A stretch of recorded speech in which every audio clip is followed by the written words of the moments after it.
Alors, pour le webinaire, oui, il sera enregistré et comme à chaque fois, il sera diffusé sur la chaîne d'Easy Bourse sur YouTube. Donc, vous pouvez retrouver l'ensemble des webinaires qui ont été présentés sur la plateforme Easy Bourse. Vous les retrouvez sur leur chaîne YouTube. Parce que c'est un marché quand même qui est de plus en plus volatile, on le voit là. Bon, c'est une journée BCE aujourd'hui. Et ça fait quand même depuis lundi, on a de belles séances haussières. Est-ce que c'est un rallye haussier ou est-ce que c'est l'effet trampoline et Draghi qui nous donne ces belles hausses? Mais il faut croire que 2017 sera bien agité. Je vous invite à aller voir l'analyse Saxo Bank qui sortent tous les ans sur les 10 scénarios, les 10 signes noirs qu'ils anticipent pour chaque année. C'est toujours une lecture assez sympa avant d'entamer une année d'investissement en bourse. Alors il est en version anglaise actuellement et il sortira en version française bientôt. Voilà. Bon, nous allons commencer. Il est 13h05 passé. Donc, posez-moi vos questions sur le chat. J'y répondrai au cours du webinaire. Euh, et je vous souhaite un bon webinaire. Je vous dis à tout à l'heure.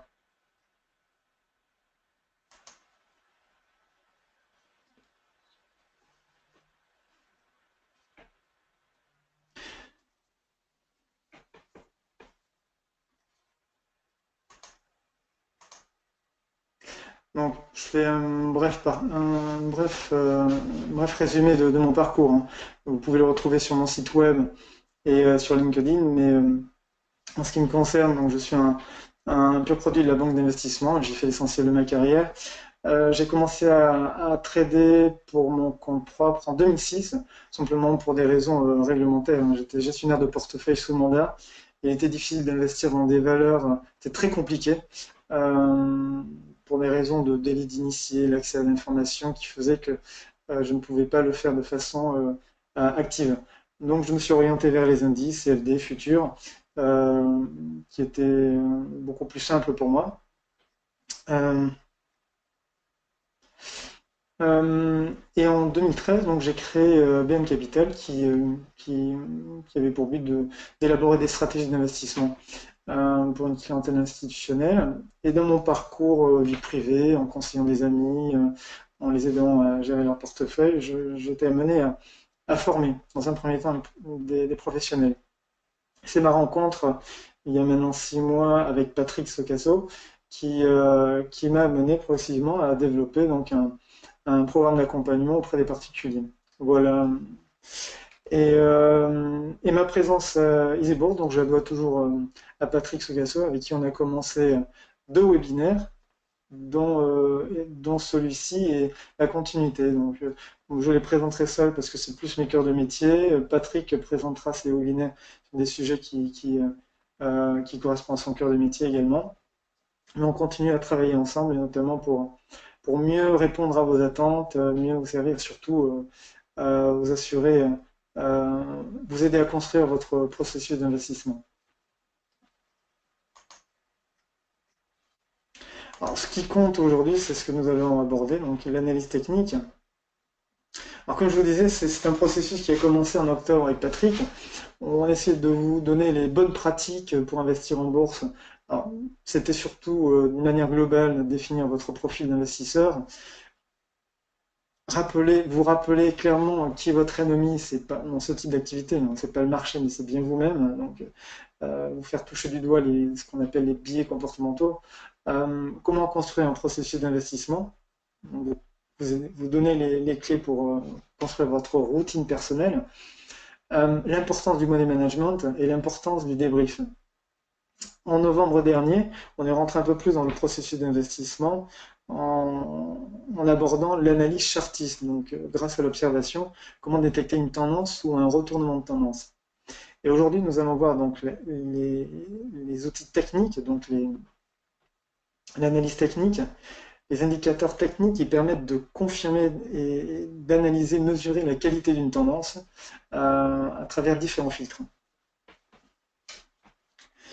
Donc, avant de commencer avant de commencer la partie analyse technique, je vais ouvrir une petite parenthèse sur le webinaire que nous avions fait au mois de novembre, et notamment, j'avais fait un petit cas pratique sur LVMH. On avait détecté ensemble une épaule tête-épaule.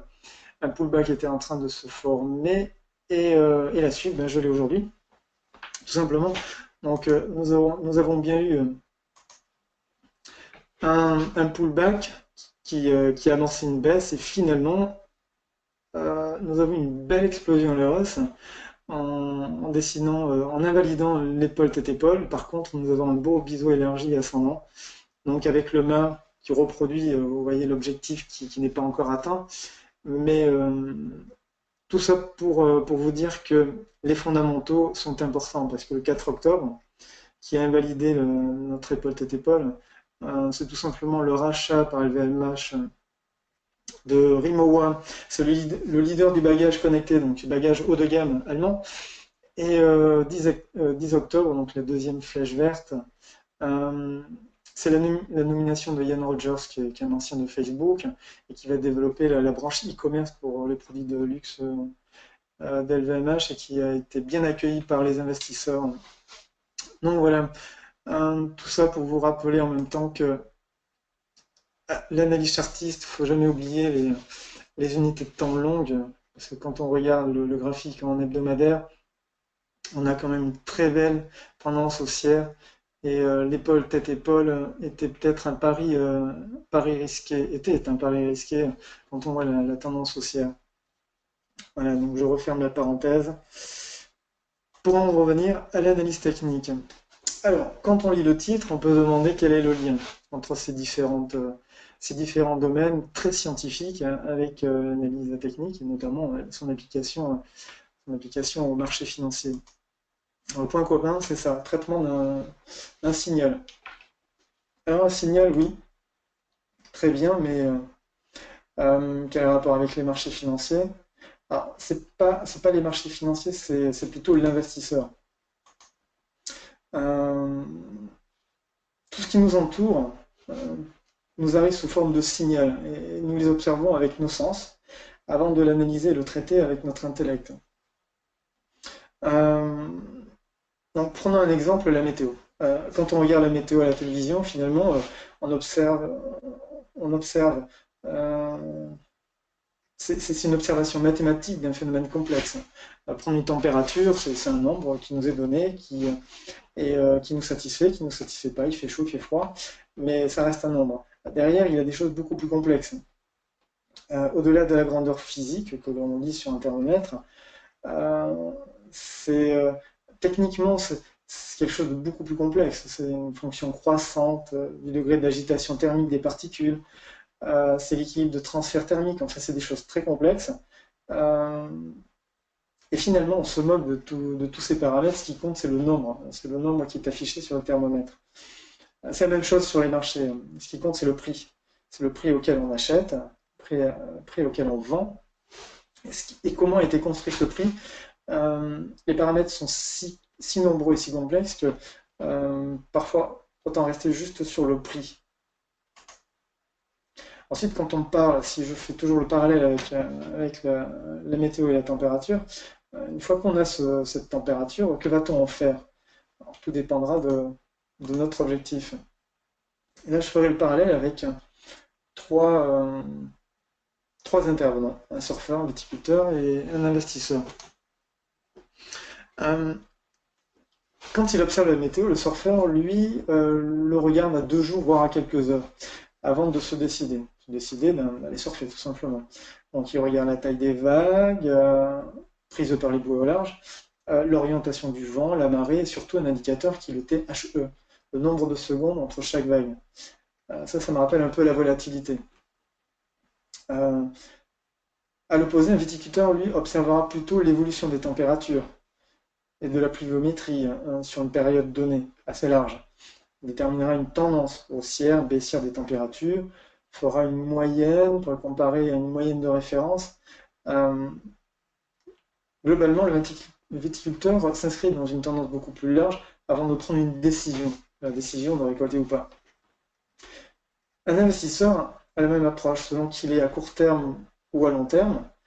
Euh, il va prendre un prix, son évolution de prix, il va l'analyser sur un horizon de temps court ou long, mais va filtrer l'information, c'est-à-dire le prix, pour déterminer des tendances, pour déterminer euh, des intensités, pour déterminer la qualité du signal. Alors, quand on est sur les marchés financiers, à quoi ressemble un signal? Alors, ça commence par un point. Ce point, c'est juste le prix d'un actif à un instant T. Il résume toute l'information qu'il y a à ce moment-là et permet donc à un acheteur ou à un vendeur et un vendeur de se mettre d'accord.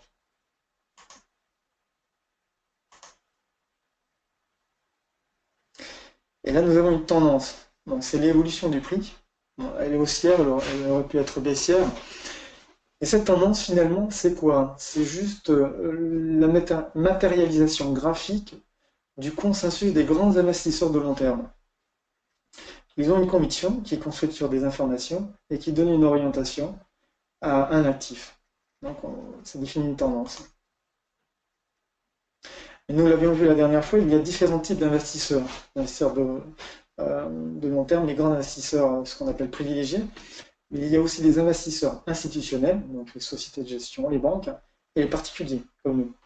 Et eux vont être influencés par l'information qui tombe régulièrement, comme aujourd'hui avec la Banque centrale. Certains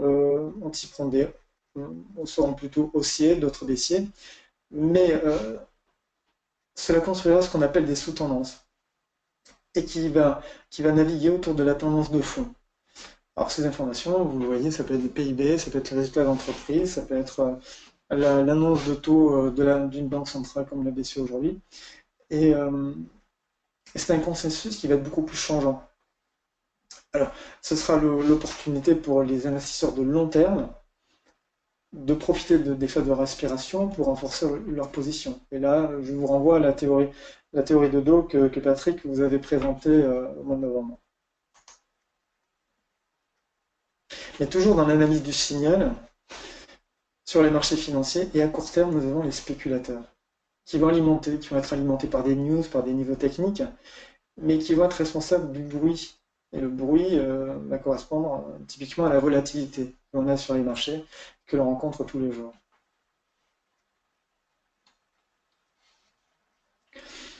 Donc, comment peut-on résumer cette approche graphique?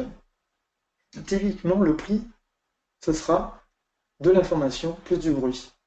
Derrière l'information, vous l'avez vu, ce sont des investisseurs, et derrière le bruit, des spéculateurs.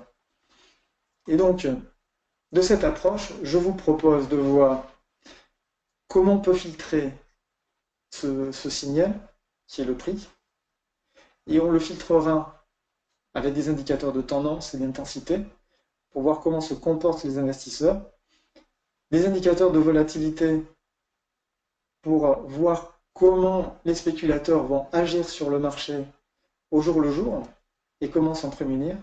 Et bien sûr, il y a des indicateurs de volume qui vont être alimentés par les deux acteurs de marché, donc investisseurs et spéculateurs.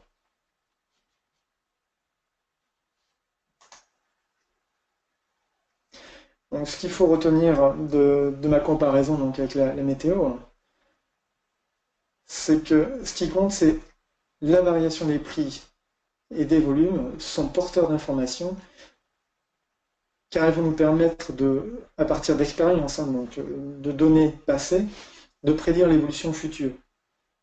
Et de là, de prendre des décisions d'acheter ou de vendre, mais des décisions d'investir dans le marché.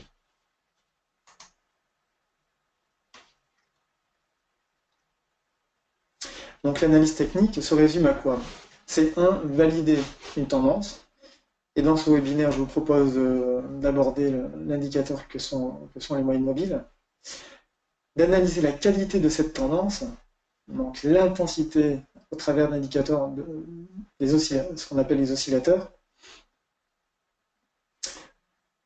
d'analyser la volatilité de l'actif avec deux outils, deux indicateurs qui sont les ranges et les écarts types. C'est deux façons de calculer la volatilité sur les marchés. Et enfin, un indicateur de volume qui va permettre de voir l'intérêt des opérateurs, des investisseurs pour une valeur, pour un actif à un instant T. commençons par les moyennes mobiles. Alors, les moyennes mobiles, je pense que c'est l'indicateur le plus utilisé par les traders et les investisseurs, tout simplement parce que c'est un indicateur assez simple. Nous allons voir en quoi de quelle manière il est utilisé, donc comme un filtre, c'est sa fonction première. Il peut être utilisé sur plusieurs unités de temps, mais il aura une fonction de repère, comme un indicateur de niveau de prix, un indicateur de volatilité, mais ça je vous le présenterai plus tard dans le chapitre volatilité. Et je vous propose de voir comment on peut construire une stratégie autour de la moyenne mobile. Alors, avant, comment indiquer une moyenne mobile sur la plateforme EasyBourse. Donc là, je vous ai pris le CAC 40. Je pense qu'à l'approche, dans 20 minutes, il y a Mario Draghi qui parle. Et ça va bouger. Donc, moyenne mobile. Donc, on coche indicateur. Je travaille avec la moyenne mobile 200 jours, enfin 200 périodes, 100 périodes et 50 périodes. Voilà. Et je me mets en chandelier.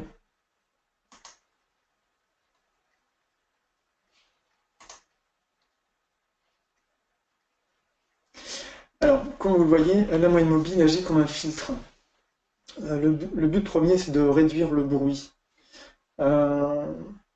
Le bruit, vous le voyez à l'écran, nous avons un graphique qui a des phases de hausse, des phases de baisse.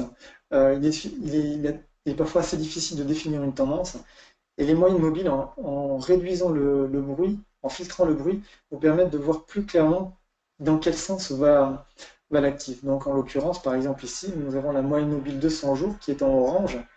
Et donc, il est beaucoup plus simple de voir que nous sommes en phase baissière et qu'à partir de septembre, nous sommes entrés dans un probable retournement de tendance.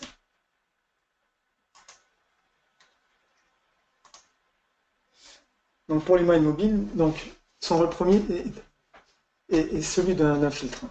Il y a trois façons de calculer une moyenne mobile. Il y a les moyennes mobiles arithmétiques, exponentielles et pondérées.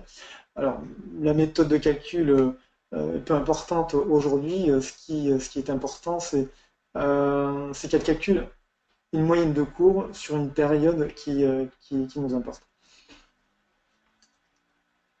Donc les moyennes mobiles, comment on peut l'utiliser? On peut l'utiliser comme un indicateur de tendance.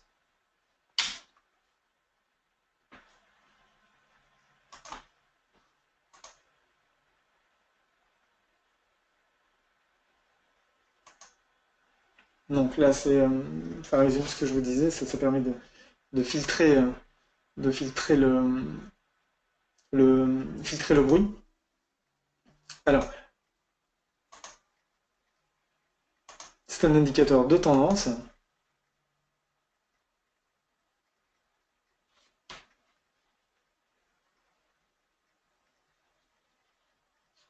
Et c'est un indicateur aussi un indicateur de repère, de niveau de prix. Excusez-moi, je me perds un petit peu. Donc on peut calculer, c'est ce que je vous expliquais, on peut calculer différentes moyennes mobiles, donc 200 jours, 100 jours, 50 jours.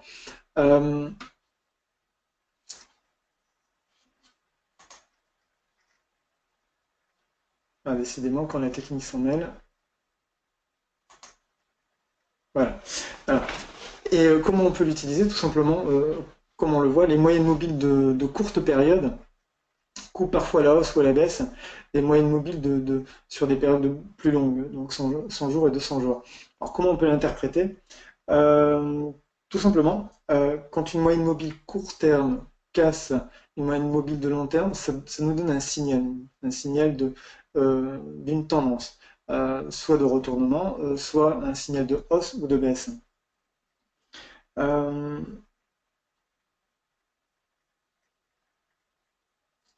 D'autre part, ce type d'information nous donne une idée de la psychologie des investisseurs. un investisseur de long terme, par exemple, aura tendance à utiliser une moyenne mobile de 200 jours, donc sur une longue période, euh, tout, sim- tout simplement parce que il va enlever l'ensemble des bruits du marché pour avoir la tendance de fond. Ce qui lui importe, lui, c'est d'être investi sur le long terme. A contrario, le spéculateur, lui, utilise plutôt des moyennes mobiles court terme pour pouvoir utiliser la volatilité du marché, donc avoir plus d'opérations sur le marché. Donc, il achète et il vend de façon plus fréquente. Euh, et à chaque fois que ces moyennes mobiles se croisent, on peut, on peut soit anticiper des confirmations de tendance, c'est-à-dire le spéculateur et l'investisseur de long terme vont se rejoindre sur la nouvelle tendance de l'actif, soit on peut anticiper un rebond, c'est-à-dire il va y avoir euh, la moyenne mobile court terme va casser mais revenir dans le sens de la tendance. Euh, donc c'est à manier avec, je veux dire, euh, avec une certaine mesure et une certaine analyse. Je vais toujours croiser l'information que nous donnent les prix avec l'information que nous donne les moyennes mobiles.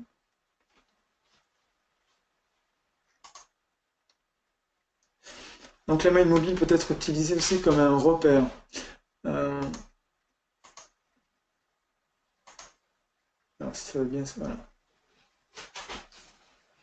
voilà. La puissance des moyennes mobiles, notamment sur le long terme, alors, d'une part parce qu'elle est utilisée par un ensemble d'investisseurs, mais aussi parce qu'elle constitue des niveaux de prix assez puissants, on peut utiliser ces moyennes mobiles comme des supports et des résistances.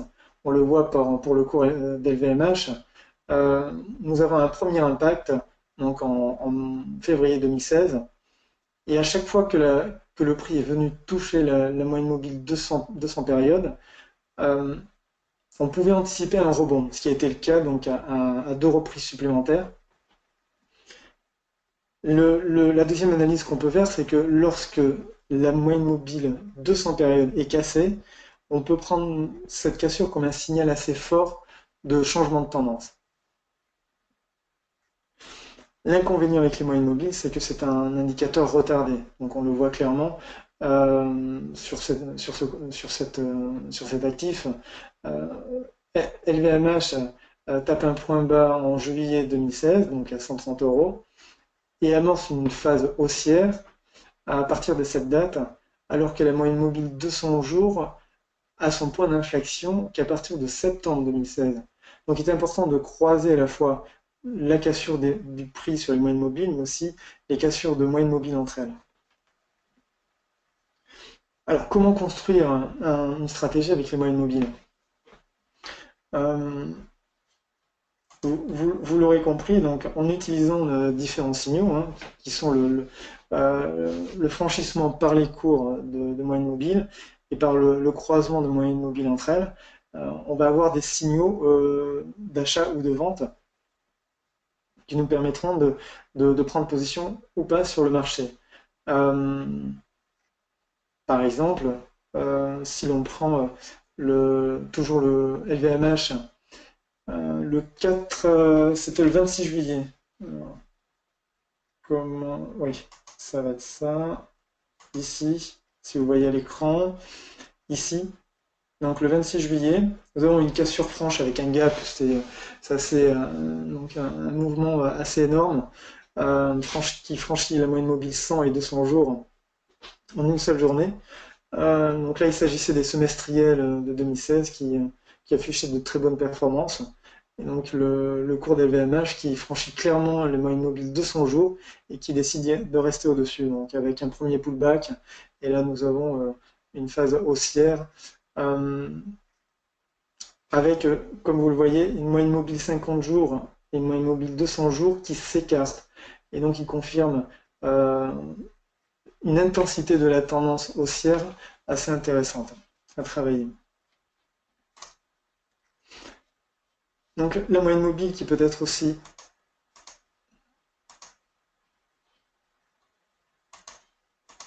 décidément,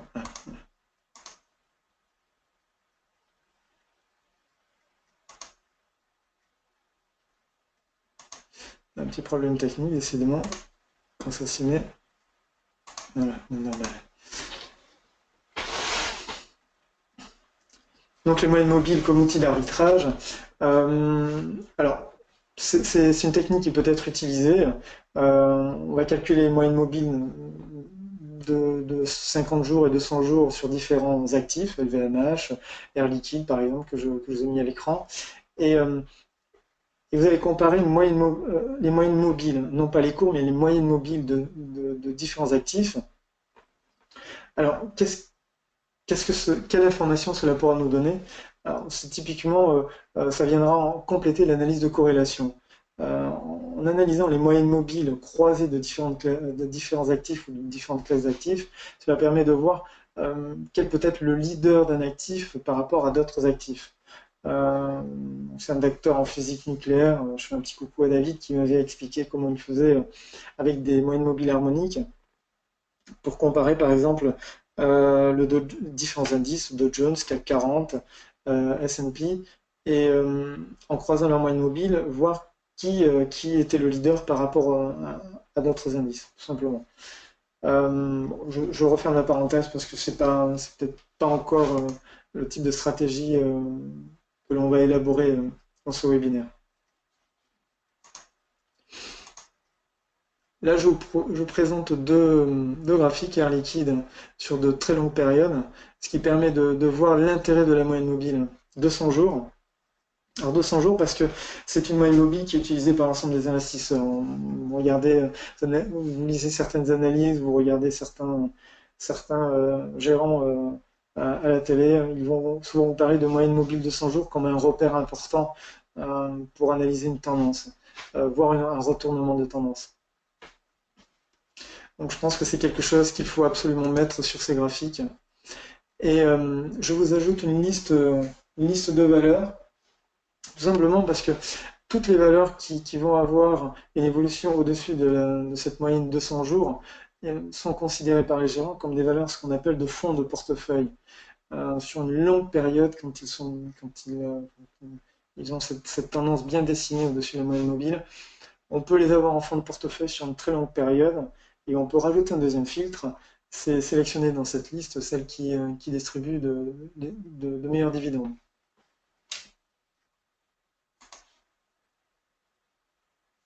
Alors pour aller plus loin, si vous le souhaitez, je vous mets une étude qui a été faite par l'Université de Fribourg sur comment construire une stratégie d'investissement avec les moyennes mobiles. Donc vous avez une analyse statistique, ça peut être, pour ceux que ça intéresse, vous avez les références.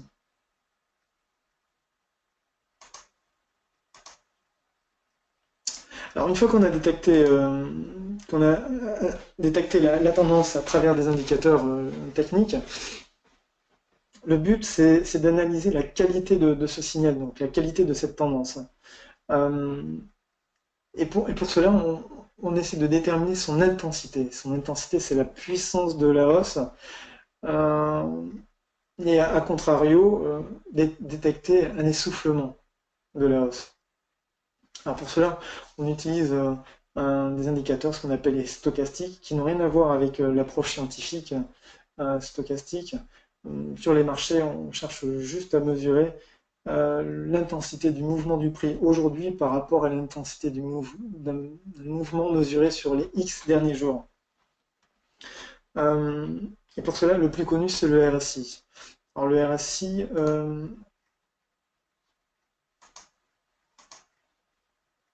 voilà comment il se construit. Alors c'est à titre purement informatif, mais gardez à l'esprit que ce qui est important, c'est qu'il va analyser la moyenne des gains sur une période donnée, par exemple 14 jours, par rapport à la moyenne des pertes sur cette même période. Et donc, si sur les 14 derniers jours, la moyenne des hausses représente 80% de ces 14 jours, typiquement le RSI sera dans les zones au-delà des 80%. Voilà. Et inversement, si la moyenne des baisses est supérieure à la moyenne des hausses, le RSI aura tendance à être proche de la borne de zéro. Donc, ce qui est intéressant de regarder dans dans cet indicateur, c'est que d'une, il nous donne des informations en pourcentage, ce qui nous permet de comparer une valeur par rapport à une autre, mais c'est un indicateur borné, hein, entre 0 et 100, ce qui permet une lecture quand même assez simple de l'intensité de la tendance.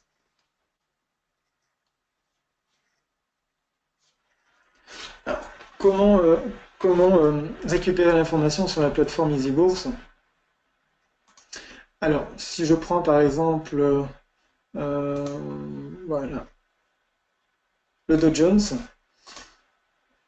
vous allez toujours dans le bouton indicateur, vous allez dans la rubrique indicateur, vous sélectionnez RSI, vous ajoutez, la configuration est automatique, et donc vous avez le RSI sous le graphique.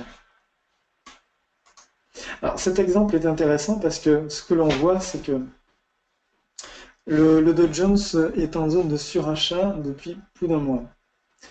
Alors, c'est une observation, j'en ferai l'analyse tout à l'heure. Revenons donc à la construction du RSI. Vous le voyez, il y a deux bornes. Il y a la borne de 70% et la borne de 30%. Alors, quand on est au-dessus de 70%, on est dans ce qu'on appelle une zone de surachat. La tendance est fortement haussière, l'actif est très demandé, très acheté, et donc l'intensité de la hausse est indiquée par ce RSI, par cette zone de surachat. A l'inverse, quand on est dans une tendance baissière et que l'actif est survendu, donc est demandé à la vente, on se situera dans la borne entre 0 et 30, qui constitue donc la fameuse zone de survente. Vous avez la zone neutre entre 30 et 70 qui ne donne aucune indication, mais qui s'analyse surtout dans une application plus dynamique. Donc on parle d'essoufflement de tendance quand on se situe dans les bornes 70-100 et 30 et 0%. Alors, pour revenir à l'exemple du Dow Jones, on voit qu'on est en zone de surachat depuis un mois. Ce qui me permet de préciser que quand on entend qu'il faut vendre un actif quand il est en zone de surachat ou acheter cet actif quand il est en zone de survente, c'est tout simplement une erreur. Quand un actif est en tendance haussière avec une belle intensité, comme par exemple le Dow Jones depuis un mois, il est clair qu'on ne va pas passer vendeur, c'est pas un signal de vente. De la même manière, on peut être sur des périodes beaucoup plus longues. Le Nasdaq a été en zone de surachat pendant 2 ans, de juillet 2013 à juillet 2015, sur un graphique en unité de temps mensuelle. Donc, ce qui est important quand on utilise le RSI, c'est qu'il nous donne, l'intensité de la tendance, mais deux, il nous donnera une idée de retournement de tendance quand il sortira de ces zones de surachat ou de survente. Donc à ce moment-là, il nous donnera un indicateur d'essoufflement de cette tendance, et c'est à ce moment-là que la ligne des 50 entrera en jeu pour nous confirmer qu'il y a un retournement de tendance.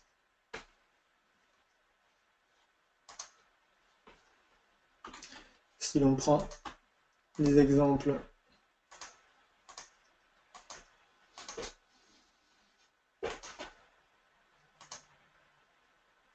typiquement Dow Jones. Alors le RSI nous donne donc un indicateur d'essoufflement de tendance, mais surtout il va s'analyser, il va être très pertinent dans l'analyse des divergences, comme on le voit sur le Dow Jones. Donc sur la période de juillet-août 2016, on est dans ce qu'on appelle un range. Il latéralise sur une borne haute et une borne basse de prix, sans donner de tendance très précise, alors que le RSI, lui, sortait de la zone de surachat, venait casser la limite des 50 et donc nous donner une tendance baissière, ce qui est apparu finalement au mois de septembre. Et c'est en cela que le RSI peut être très intéressant, très efficace, c'est de l'utiliser dans une approche de divergence. Lorsqu'il y a divergence entre ce que nous donne le prix comme information et ce que le RSI nous donne comme information.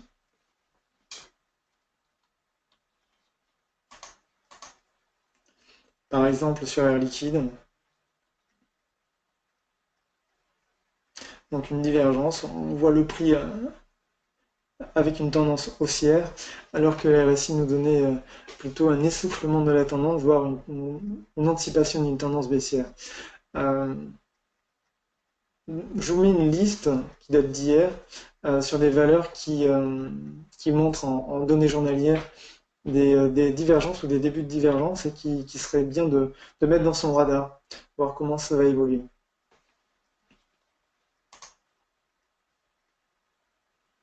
Donc les RSI, je vous fais un résumé sur ce tableau. C'est un filtre qui permet d'analyser l'intensité d'un mouvement.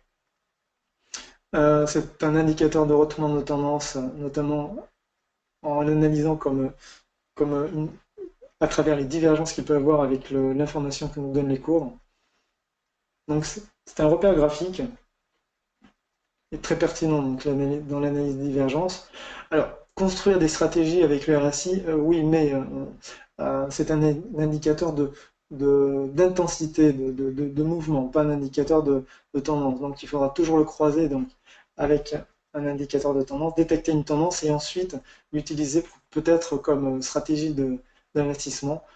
Je dirais plus sur de l'intraday court terme que sur de long terme.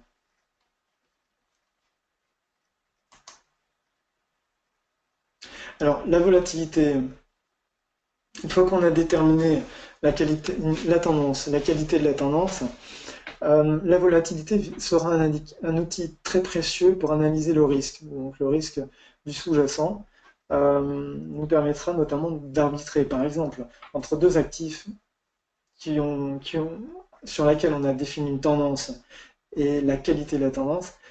On va mesurer lequel est le plus risqué ou celui qui a potentiellement le plus de gains potentiels. Donc je vous fais un rappel de la volatilité et en quoi on peut le comparer. Ça me permet d'arbitrer entre deux actifs. Là, typiquement, vous avez deux actifs, même rendement sur un horizon de temps identique, mais avec un risque différent. Un investisseur souhaitant donc un rendement risque optimal prendra l'actif qui suit la ligne bleue. Et je vous donne deux exemples. Typiquement, alors c'est une approche assez simpliste, mais ces deux exemples sont quand même assez explicites sur l'intérêt de la volatilité. Vous avez à gauche Capgemini, à droite Air Liquide. À gauche, donc sur la même période, vous avez Capgemini qui a fait un plus haut à 90 et un plus bas à 71. On a une volatilité de 23% à peu près. À droite, vous avez Air Liquide avec un plus haut à 100 et un plus bas à 88, ce qui fait une volatilité de 12%. Donc l'investisseur, en tenant compte de ce paramètre, fera son choix. Est-ce qu'il choisira donc le plus risqué avec un potentiel de gain intéressant ou celui qui limite le risque mais avec toujours un potentiel de gain tout aussi intéressant.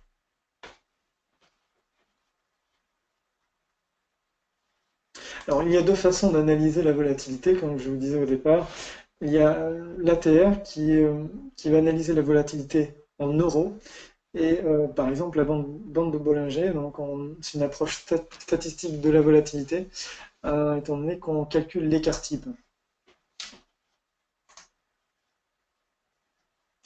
Alors pour ce qui est de l'ATR, donc l'ATR c'est Leverage True Range, vous avez un exemple sur Total. Il va calculer la moyenne des plus hauts et des plus bas sur une période donnée. Par exemple, sur 14 jours, pour Total, la moyenne des plus hauts et des plus bas, la variation donc, de l'action totale sur les 14 derniers jours, indique qu'il varie d'à peu près 1 euro. Voilà, on est proche d'1 euro. À côté de ça, vous pouvez avoir la valeur Thales, qui, elle, varie, on donne toujours en données journalières sur les 14 derniers jours, aura une variation d'à peu près 1,5 euros. Alors, rapporté au cours, vous avez le pourcentage de gain ou le risque inhérent à l'actif. Donc, il mesure la volatilité en euros de l'actif. Il constitue une alerte dans le sens où ce qu'on constate bien souvent en termes de volatilité, c'est que une baisse de la volatilité sur un actif précède bien souvent un mouvement. Alors, haussier ou baissier, mais il précède un mouvement. Par exemple, sur Thales, au mois de novembre, vous voyez que de juillet à novembre 2016, il y a une baisse progressive de la volatilité pendant que le cours monte. Et au mois de novembre, on a une explosion à la hausse. Il peut être aussi utile en tant qu'indicateur de retournement de tendance. De la même manière, toujours, toujours considérer qu'une baisse de la volatilité est une alerte. Donc s'attendre soit à une confirmation de la tendance, soit un retournement de tendance. Et bien sûr, la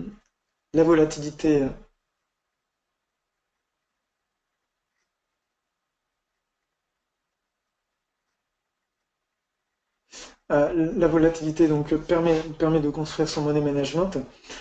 Typiquement, quand on sait que Thales bouge de 1,50 € tous les jours, lorsque vous avez une conviction et que vous prenez position à un prix, si vous placez un stop loss c'est sa perte maximale que vous autorisez à 1,50 € au-dessus ou au-dessous du prix en fonction de votre sens, la probabilité d'être touché diminue forcément.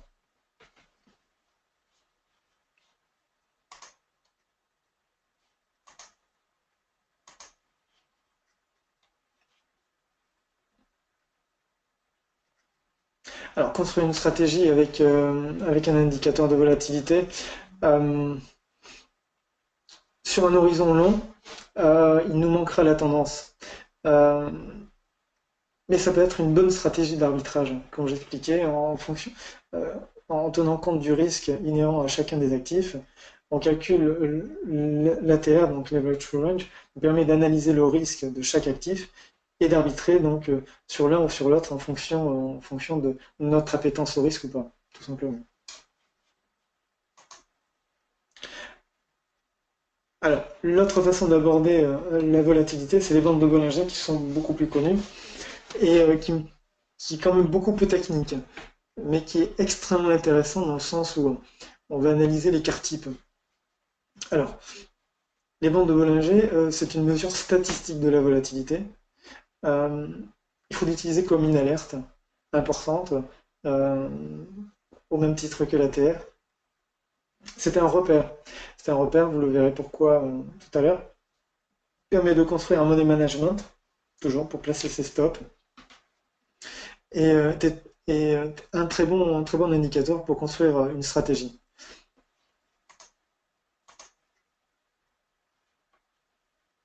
Alors, bande de Bollinger, par exemple, sur cet exemple Capgemini,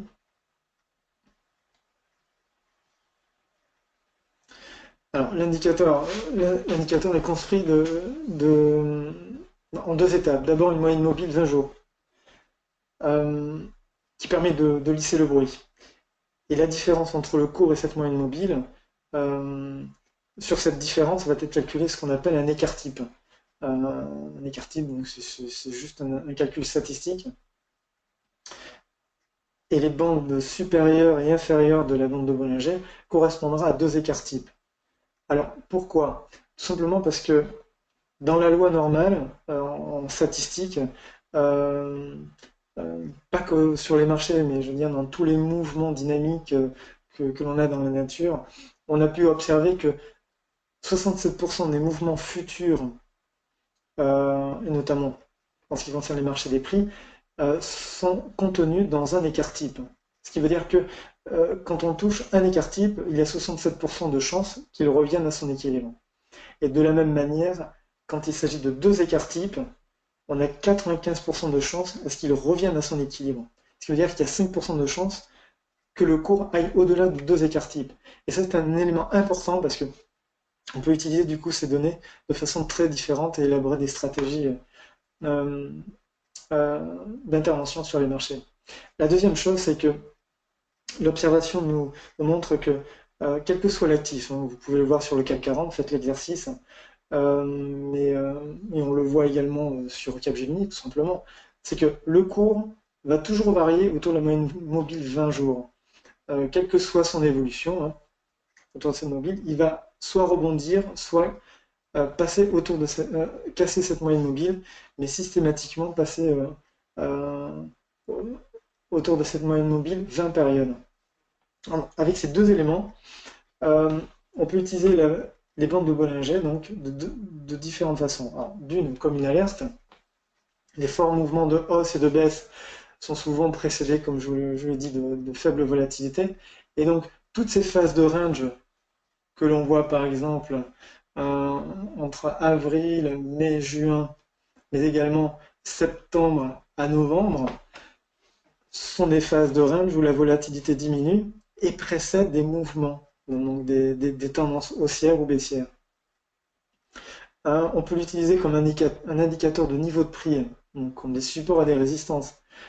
Si on considère que 95% des mouvements futurs ne dépasseront jamais deux écarts types, on peut prendre les bandes supérieures et inférieures comme des zones de support et résistance.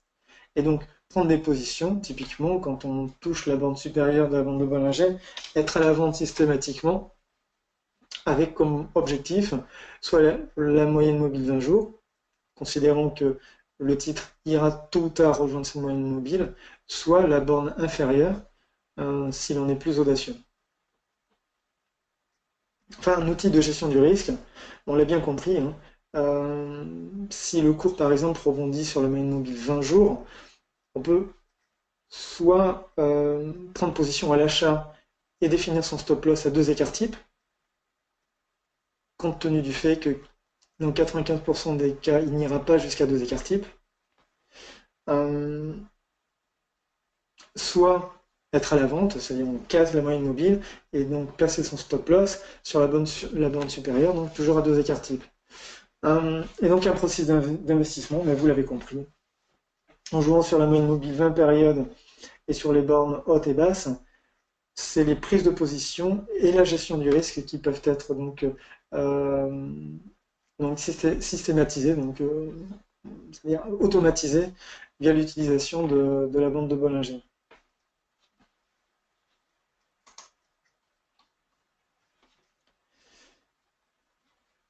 Voilà, pour résumer la bande de Bollinger. Alors, compte tenu de l'heure, nous verrons, je pense, l'indicateur des volumes dans le cadre d'un webinaire plus spécifique. Ce que je vous propose, c'est de faire un résumé. Lorsque vous voulez intervenir sur les marchés, et notamment avec l'analyse technique, vous avez détecté la tendance avec l'analyse chartiste. Maintenant, il s'agit de la confirmer avec des indicateurs de tendance.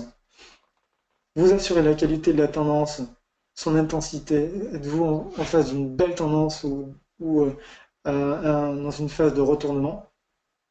Analysez la volatilité pour anticiper votre risque. Bon, les volumes, nous le verrons ultérieurement, mais permet de détecter l'intérêt des investisseurs pour cet actif. Mais ce qu'il est important de garder à l'esprit, c'est que ce sont les cours qui font les indicateurs et non l'inverse. Donc un indicateur technique doit être considéré comme une aide à la décision et non pas comme un facteur principal de prise de décision.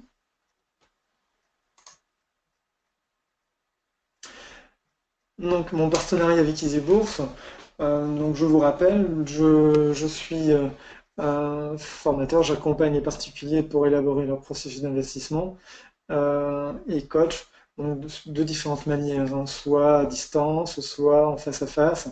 J'organise aussi des conférences.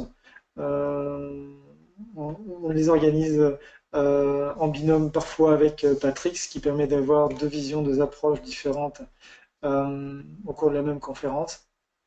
Voilà, et donc le partenariat avec EasyBourse donc, vous permet d'avoir une réduction de 20% sur le premier rendez-vous dans lequel donc, je vous envoie un questionnaire d'évaluation qui permet ensuite de débriefer ensemble au cours de ce rendez-vous. Avec les opérations que vous avez prises, votre historique, ça me permet d'élaborer donc un track record, c'est une analyse statistique de vos prises de position, de vos gains et de vos pertes, et de voir qu'est-ce qui ne va pas, et qu'est-ce qui fonctionne et comment se concentrer sur ce qui fonctionne. Voilà, donc un premier niveau d'analyse auquel l'investisseur a tenu.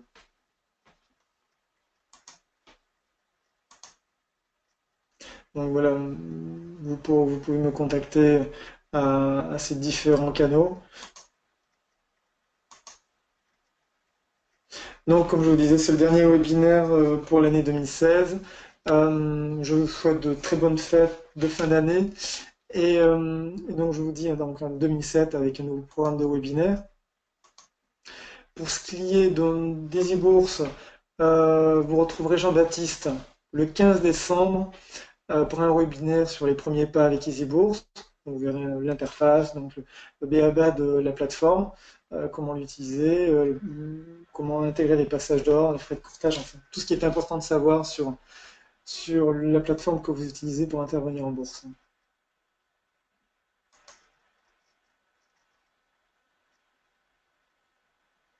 Donc il me reste quelques minutes, je vais prendre quelques questions. Euh, donc la notion sur les divergences cachées sur le RSI. Euh, enfin, ce que vous avez dit sur le RSI, d'accord. Alors, les divergences cachées, on rentre dans des détails très techniques, enfin très techniques. Il y a une approche, on prend un premier niveau d'approche qui est on observe le graphique, on observe une tendance. Ensuite, on va utiliser un indicateur technique euh, pour confirmer la tendance, donc qu'il soit un moyen mobile ou d'autres. Euh, et le RSI pour déterminer donc dans quelle phase se situe la tendance. Est-ce qu'on est dans une phase de démarrage, d'accélération ou une phase d'essoufflement? Et donc ensuite les divergences cachées, on rentre dans des troisième et quatrième degrés et il n'y a pas d'analyse statistique qui permette de dire que l'analyse des divergences cachées est optimale ou pas. Je pense qu'il est important de rester sur des analyses simples, même si techniquement ça reste compliqué, mais respecter les étapes. euh, Je détecte une tendance, je valide la tendance, je détermine son intensité, j'analyse mon risque, et ensuite c'est les statistiques, les opérations que vous allez prendre de façon régulière en fonction je dirais, ce setup d'intervention qui vont déterminer si vous avez raison ou pas dans votre lecture de vos indicateurs, tout simplement. Alors, quelle est mon opinion sur l'action Thales? Achat, analyse ou plutôt mitigé? Alors, si je reprends l'action Thales,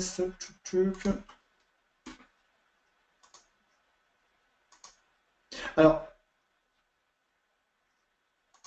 soyons précis, hein, ce qui est dit dans ce webinaire, c'est juste, n'engage que moi, ce ne sont surtout pas de conseils, d'accord? Je ne suis pas une société de gestion, je suis un formateur, trader pour compte propre. Euh, donc, mon opinion, je vais rajouter.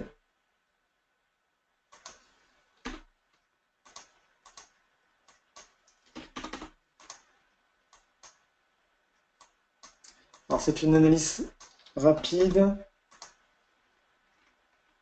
qu'il faut bien évidemment croiser avec ses propres convictions.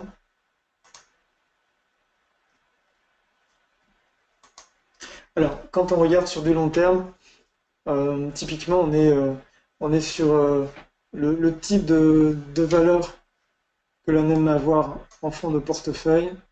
Alors, je n'ai pas tout sur l'écran. Si on prend sur une longue période. Donc, Thales, depuis 2012, est en phase haussière avec une respiration en 2014 sur sa moyenne mobile 200. Donc, on est en zone de surachat. Si on reste très scolaire, si on sort de la zone de surachat, on peut anticiper donc un essoufflement. Déjà, on voit un premier essoufflement de tendance en unité hebdo. Si on sort de cette zone de surachat, on peut anticiper euh, une respiration, parce que la hausse quand même a été quand même assez vertigineuse. Et en journalier, Donc on est déjà sorti de la zone de surachat. Donc d'un point de vue fondamental, là pour la fin d'année, on est dans un rallye de fin d'année.